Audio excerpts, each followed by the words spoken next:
সাউদা কি করো? কেমন আছো? ভালো না, সারা রাত ভয়ে ঘুম হয় নাই। আমাকে জাদুর বাড়ি তো, আস্তে আস্তে সব ঠিক হয়ে যাবো। আমাকেও ভাবি তো জাদু শিক্ষা আম্মার মতো জাদু করে যাইব। হ, আজকে থেকে আমার কাছে জাদু শিখবো। সেই তো আমার কথা কইতে হয়, দেখি আমার একবার দেখি। যাই ভাইয়া, তুমি এখনো যাও নাই? না মা, আমি জাদু শিখতে চাই। ভাবি রাইতে আমার ঘরে আসিল।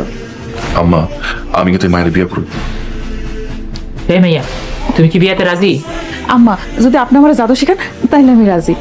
ঠিক আছে, জাদু শিখতে হইলে আমার সাথে থাকতে হইব, আর অনেক কাজ করতে হইব। ঠিক আছে আম্মা, আমি আপনার সাথে সব কাজ করবো আর কালা জাদু শিখবো। আমা অহন থেকে কি তাহলে আমার মুক্তি? না, এখন থেকে তোমরা দুইজনেই আমার লগে থাকবা। আচ্ছা ঠিক আছে। এই, তোমরা দুইজন আসো আমার সাথে। কবে যে জাদু শেখা শেষ হয় কি জানি। কেন ভাই, বিয়া করার জন্য এমনি পাগল হয়ে গেছো? আচ্ছা তোর কি মনে হয় সাউদাকে আমরা বিয়ে করবো? হ্যাঁ করবো, কেন করবো না? তুমি কোনো চিন্তাই করো না, আমার সে তো ভাবি অনেক ভালো। ضحك عيد الغاشم وأجاهد مثل القاسم والخط এইটা হইল কালা জাদু মন্ত্র পড়া সুই। আম্মা, এই সুই দিয়া কি হয়?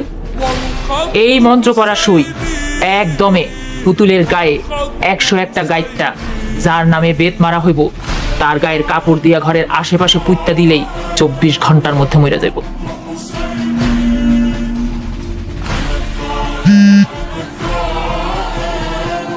আমা, আপনার বড় ছেলে ফোন দিছে। হ্যালো, আমা, কাস্টমার তো 15 টাকা দিতেছে না। ওরে কালা জাদু দিয়া মাইরা ফেলামু। আরে কইছি তাও দিতেছে না। কি? এই ধুলি রানীরে ভয় পায় না? ওর বংশ আমি নির্বংশ করে দেব। কি ওরে রে দাঁড়া, আমি আসতেছি এখনই। এই সুযোগ জহিরের নামে একটা পুতুল রেডি করার। لا نخضع لا نخضع لعدو جائر لن نرجع لن نرجع إلا للقادم জহির, তুই আমার বোনেরা কালা জাদু করে মারছস, আজকে তুই মরবি।